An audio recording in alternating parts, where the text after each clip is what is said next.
Allahumma bika amsayna wa bika asbahna wa bika nahya wa bika namutu wa ilaikal masir wa ilaikan nusur. Subhanalladzi la yadurru ma'asmi syai'in fil ardi wala fis sama' wa huwas samiul alim. Subhanallah wa bihamdih. Subhanallahil azim. Subhanallah wa bihamdih. Subhanallahil azim. Subhanallah wa bihamdih. Subhanallahil azim.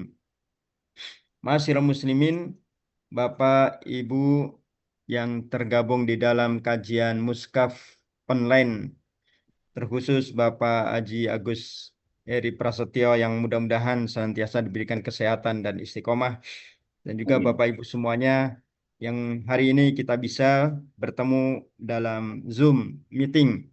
Mudah-mudahan meski pertemuan di dalam Zoom Meet ini, namun rasa, suasana, dan juga ilmu yang kita bahas mendatangkan keberkahan dan rahmat Allah Subhanahu wa Ta'ala.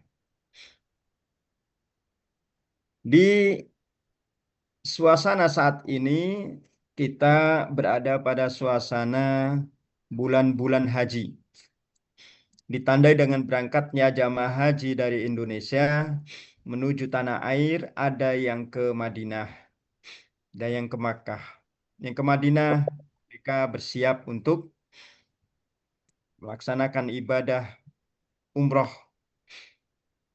Yang di Makkah pun segera melaksanakan umroh atau yang disebut dengan tawaf kudum. Dan mereka menunggu tanggal 9 untuk wukuf, kemudian dilanjut pada tanggal 10 Dzulhijjah, yaitu hari yang mana bagi kita yang tidak berangkat disebut dengan hari raya Idul Adha.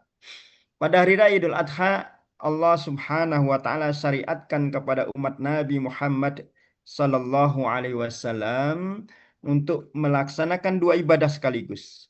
Yang pertama adalah ibadah salat Idul Adha 2 rakaat. Dan yang kedua adalah ibadah kurban atau menyembelih hewan kurban. Maka ibadah menyembelih hewan kurban dilaksanakan sesudah sholat Idul Adha. Sebab jika dilaksanakan sebelum sholat disebut dengan sedekah. Waktu penyembelihan sesudah sholat Idul Adha dilanjut hingga tanggal 13 atau hari-hari tasyrik, yaitu tanggal 11, 12, dan 13. Maka untuk mengawali kajian kita, ini saya bacakan beberapa ayat yang mangga nanti bisa dibaca atau mungkin pakai mushaf. Di Al-Quran di sini terdapat beberapa ayat yang membahas tentang ayat-ayat kurban. Dan ternyata kurban itu bukan hanya sekedar menyembelih, tetapi ada makna yang sangat istimewa. Di antaranya adalah pembuktian cinta seseorang kepada Allah Subhanahu wa taala. Pembuktian ketaatan seseorang kepada Allah Subhanahu wa taala. Bukan dagingnya yang akan sampai kepada Allah Subhanahu wa taala, bukan pula darahnya, bukan pula hewannya, tetapi yang akan sampai kepada Allah Subhanahu wa taala adalah ketaatan seorang hamba dalam menghadirkan hewan kurban, lalu ikhlas menyembelihnya dan membagikannya kepada orang lain, tidak berharap dari manusia, tidak berharap sanjungan, tidak berharap dikembalikan lagi daging itu, melainkan semua itu dilaksanakan karena perintah Allah Subhanahu wa taala melalui teladan dari Nabi Muhammad sallallahu alaihi wasallam sebagai Rasulullah utusan Allah yang mengajarkan kepada kita kurban dan juga maknanya. Yang pertama ayat atau surah As-Saffat ayat 100 hingga 102, barangkali ada yang baca menggunakan mushaf Oke, Mas. karena Dan ini mungkin boleh Bu Eti boleh pakai musernya dulu. Ini saya lagi mengotak-atik supaya bisa masuk. oh ya baik. sambil kita tunggu Bapak Haji Agus Heri sedang menyiapkan, kita lanjutkan dulu. Nabi Muhammad SAW itu sangat memprioritaskan ibadah kurban. Beliau 10 tahun hidup di Madinah, tidak pernah tidak kurban. 9 tahun beliau berkorban dengan hewan gibas atau domba, atau yang kita kenal sekarang ya domba. Domba itu yang ada gibas, yang kulitnya itu apa? Gibas itu. Kalau bahasa Jawa gembel, wedus gembel, gibas. Nah, Nabi SAW biasanya mengorbankan gibas atau beliau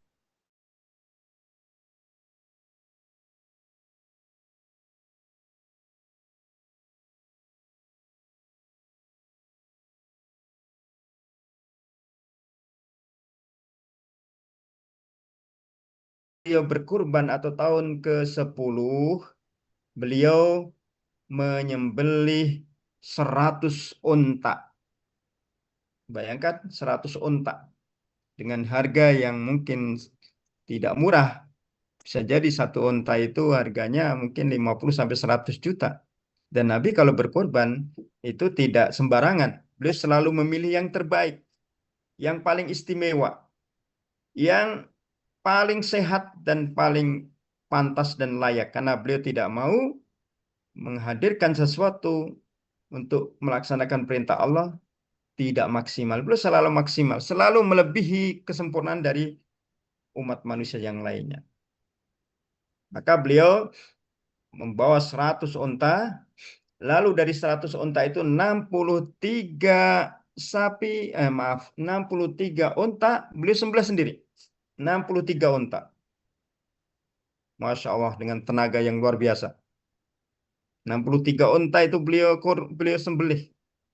Lalu sisanya atau yang berjumlah 37 itu diserahkan kepada Ali bin Abi Thalib untuk dikelola. Sambil beliau berpesan, silahkan disembelih, kemudian hulu makanlah sebagiannya, wat'imu dan berbagilah dengan orang lain, wadahiru dan simpanlah.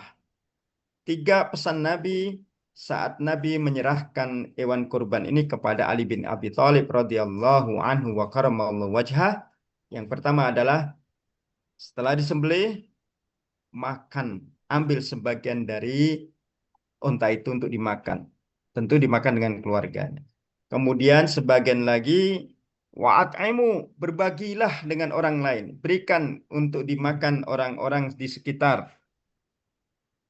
Yang terakhir, wadahiru, boleh disimpan kalau yang masih.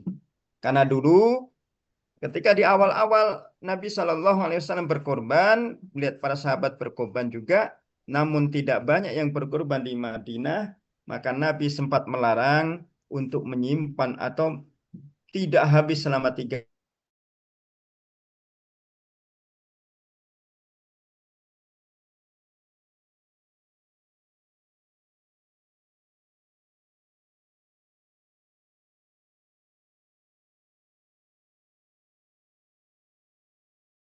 juga mungkin secara ekonomi belum sebaik pada akhir-akhir periode Rasul di Madinah. Sehingga Nabi melarang untuk menyimpan hewan kurban lebih dari 3 hari. Namun di akhir-akhir karena mayoritas kaum muslimin sudah cukup sejahtera, sudah cukup baik ekonominya, dan juga kesadaran untuk berkorban sudah sangat bagus, maka Nabi mempersilahkan wadahiru, boleh disimpan. Jadi Bapak Ibu bisa dicek di freezernya, di kulkas masing-masing masih adakah daging-daging kurban yang masih tersimpan, itu sebaiknya diambil, dimasak dulu. Nanti diisi lagi setelah hari kurban, insya Allah. Maka kurban itu bukan hanya sekedar sedekah. Karena dalam berkorban tidak diberikan kepada fakir miskin saja. Ini keistimewaan berkorban. Tetapi juga diberikan kepada orang kaya, kepada orang meminta ataupun tidak meminta. Orang yang diam tapi dia mengharap juga tapi tidak meminta-minta juga diwajibkan itu atau diharuskan atau dianjurkan untuk diberi. Meminta boleh, tidak meminta juga dikasih. Baik dia orang kaya pun juga berhak untuk mendapatkannya, apalagi orang miskin.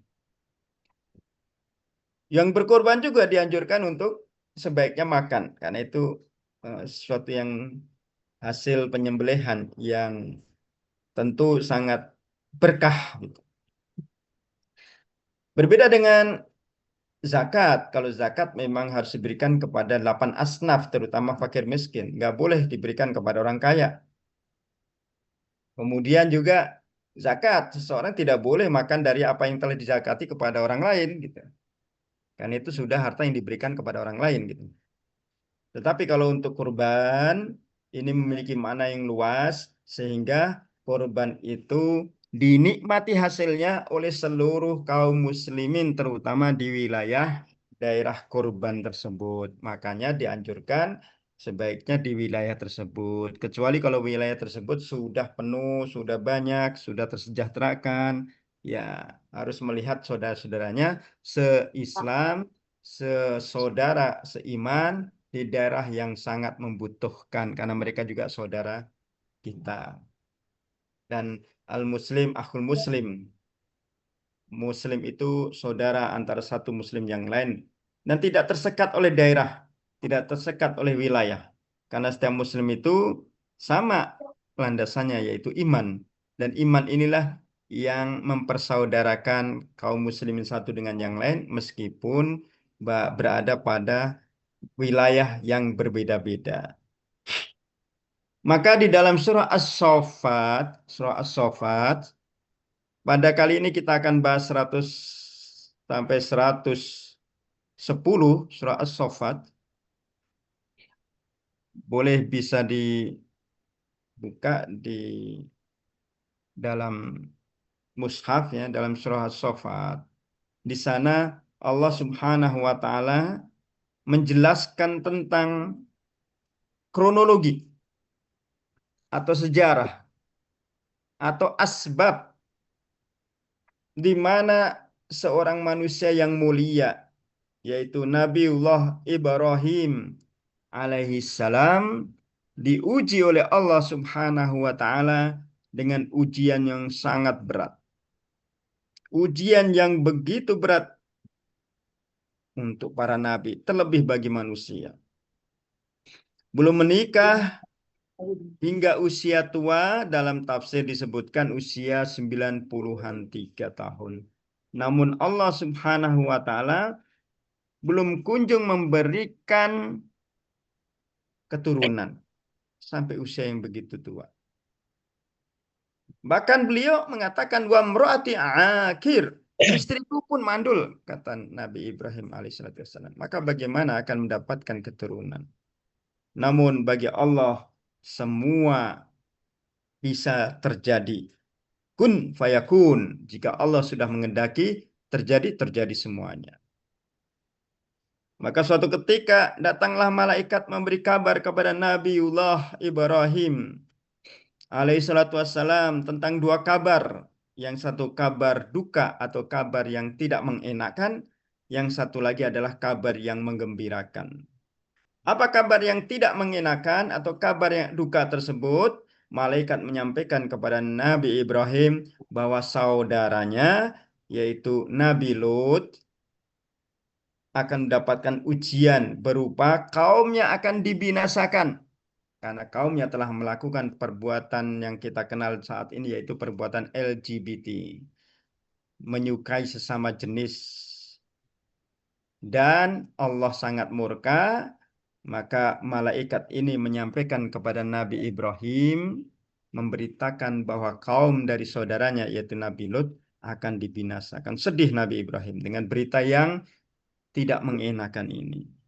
Di saat Nabi Ibrahim menerima berita yang begitu menyedihkan, beliau dihibur oleh Allah Subhanahu wa taala. Malaikat tersebut menyampaikan berita yang lain, fabasyarnahu bigulamin halim, yaitu bahwa Nabi Ibrahim akan mendapatkan mendapatkan berita gembira, yaitu lahirnya bayi.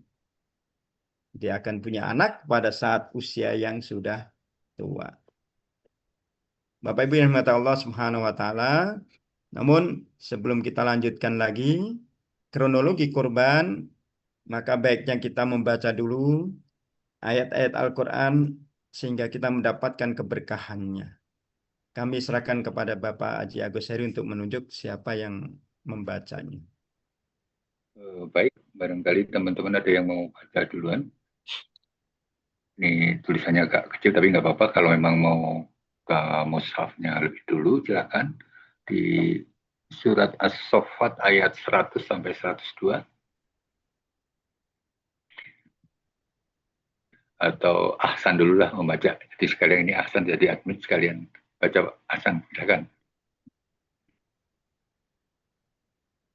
أعوذ بالله من الشيطان الرجيم رب هب لي من الصالحين فبشرناه بغلام حليم فلما بلغ معه السعي قال يا بني إني أرى في المنام أني أذبحك فانظر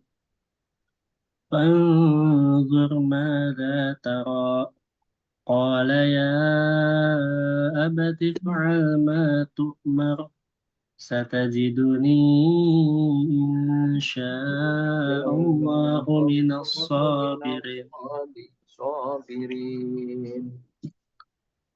Ya Tuhanku, anugerahkanlah kepadaku seorang anak yang termasuk orang-orang yang solih. Maka kami beri dia kabar gembira dengan seorang anak yang sabar. Maka ketika anak itu sampai pada umur sanggup berusaha bersamanya, Ibrahim berkata, "Wahai anakku, sesungguhnya aku melihat dalam mimpi bahwa aku menyembelihmu. Maka pikirkanlah apa pendapatmu." Dia Ismail menjawab, "Wahai ayahku, lakukanlah apa yang diperintahkan kepadamu. Insya Allah engkau akan mendapatiku termasuk orang-orang yang sabar."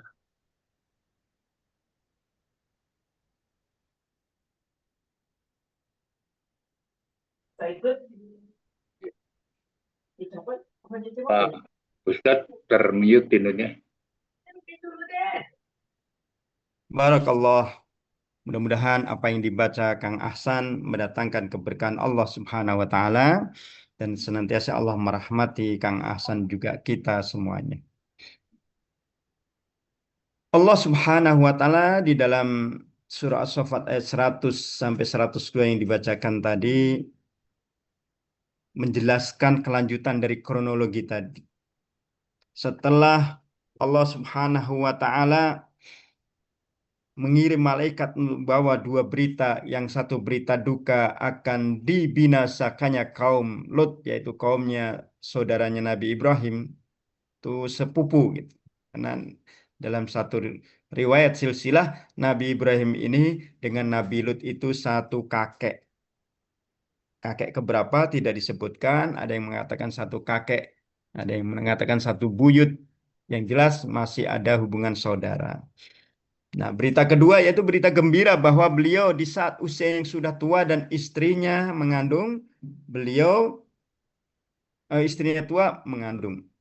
Maka kemudian di antara berita gembira fabasyarnau bigulamin halim, kami berikan kabar gembira bahwa Nabi Ibrahim akan mendapatkan gulam halim, anak yang soleh, lembut.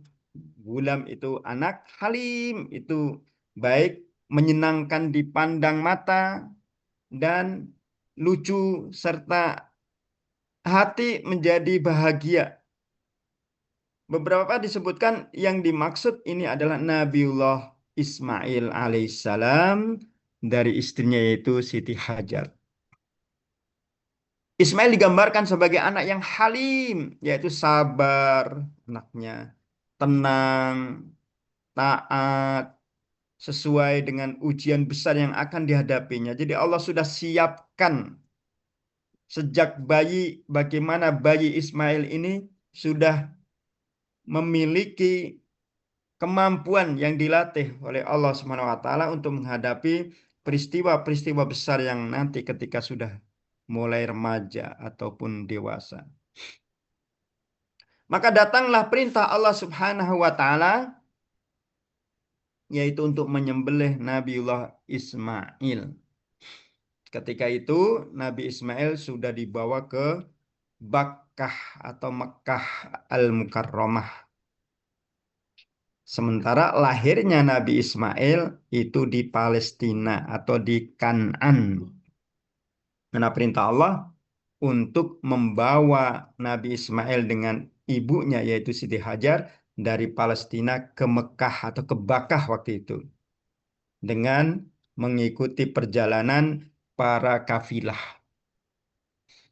Di sebuah bukit ataupun lembah yang begitu gersang. Biwadin ghairi dzi zar'in inda baitikal muharram. Yaitu di sebuah daerah yang gersang, tidak ada air, tidak ada kehidupan, tidak ada masyarakat. Maka disitulah Allah Subhanahu wa taala turunkan air dari bawah atau munculkan air dari bawah yaitu air Zam-Zam pada saat ibunda Nabi Ismail Siti Hajar berlari-lari mencari air. Kemudian kita kenal sekarang air Zam-Zam yang tidak pernah ada habisnya. Itu adalah salah satu keberkahan mukjizat Nabi Ismail alaihissalam. Maka kemudian setelah itu beliau ditinggal oleh Nabi Ibrahim. Nabi Ibrahim kembali ke Palestina.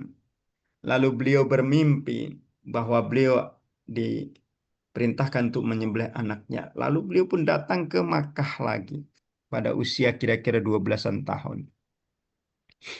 Walamma balagha ma'ahu sa'ya, yaitu usia 12-an tahun, pada saat usia sa'ya sudah bisa berlari-lari, sudah lumayan agak besar. Qala, Nabi Ibrahim berkata kepada anaknya, ya bunayya, wahai anakku, inni ara fil manam, aku melihat dalam mimpiku. Aku melihat dalam mimpiku. Yaitu mendapatkan wahyu dalam mimpi. Anni adbahuk, bahwa aku diperintahkan untuk menyembelihmu. Apa jawab Nabi Ismail? Namun sebelum dijawab, Nabiullah Ibrahim berkata, Fangdur madza tara. Fangdur madza tara, maka pikirkanlah apa pendapatmu.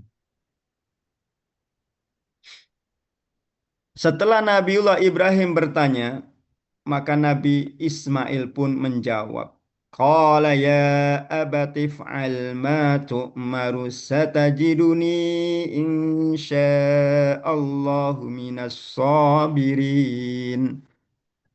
Wahai ayahanda, if'al ma tu'mar, lakukan, wahai ayahanda, wahai ayahku, lakukan apa yang diperintahkan kepadamu. If'al ma tu'mar, lakukan apa yang diperintahkan kepadamu, yaitu menyembelih dirinya. Satajiduni insya'allahu minas sabirin. Engkau akan dapati aku termasuk orang-orang yang sabar. Masya Allah, luar biasa. Jawaban seorang anak ketika mendapatkan berita bahwa dirinya akan disembelih atas perintah Allah Subhanahu wa ta'ala. Beliau sebagai seorang anak yang halim, yang sabar, tenang, dan taat, sejak kecil sudah dilatih oleh Allah Subhanahu wa ta'ala. Maka ketika Ismail menerima perintah itu dengan penuh ketundukan dan bahkan mendorong ayahnya untuk melaksanakannya. Demi apa? Demi taat kepada Allah secara sempurna. Inilah puncak dari keikhlasan. Puncak rasa cinta seorang anak kepada ayah dan kepada Allah Subhanahu wa ta'ala. Maka pada ayat ini setidaknya ada nilai keikhlasan yang dicontohkan Nabi Ismail dan juga Nabi Ibrahim. Kemudian juga ada nilai pengorbanan, bahwa cinta itu perlu pengorbanan. Bahkan dengan segala yang paling dicintai sekaligus. Kemudian dengan kepatuhan kepada Allah Subhanahu wa ta'ala. Nah, ketika seseorang diuji untuk patuh kepada Allah, tidak perlu bertanya, sami'na wa ata'na. Kami taat dan kami mengikutinya. Kami dengar dan kami mengikutinya. Bapak Ibu yang mati Allah Subhanahu wa taala. Kisah yang begitu agung ini mengajarkan kepada kita bahwa tidak ada hal yang mustahil bagi Allah Subhanahu wa taala. Namun juga kita tidak bisa memastikan bahwa segala sesuatu bisa terjadi karena kehendak kita. Namun yang menjadi catatan adalah bahwa segala sesuatu itu kembali kepada kehendak Allah. Dan kita harus husnudzon. Mungkin Pak Ustadz, breaking news nih soalnya Zoom-nya bermasalah. Jadi ini turun ke yang free, harusnya kan ini akan putus sekitar 3 menit lagi. Itu di link barunya dari Muhammad Ahsanuddin, itu silahkan di copy dulu supaya nanti kalau ketika putus kita ngambil yang ini, pindah ke link baru. Baik. Di kolom chat coba. Kolom chat ya. Nah, kolom chat di copy linknya dulu, nanti terus tinggal masuk ke apa ya? Mungkin Ahsan bisa ngasih apa namanya petunjuk. Nah itu tuh link enter meeting room. Bentar. Iya Pak, tinggal diklik aja. Mungkin bisa mau pindah dulu aja semua atau gimana? Mungkin akan lebih bagus teman-teman kita pindah ke, kalau pindah pada putus, yang ini otomatis putus atau gimana? Otomatis putus biasanya. Otomatis putus biasanya Pak. Yang putus yang ngeklik ya? Yang ngeklik betul. Jadi mungkin pindah dulu semua. Jadi kita bisa lanjut lagi di yang premium gitu ya Pak. Ya. Baik. Pak Ustadz, atau saya Pak pindah dulu. Kalau saya pindah dulu, saya otomatis putus atau semua putus? Apa aja kayaknya harus. Oke, saya putus ya. Saya pindah dulu. Ya. Bentar.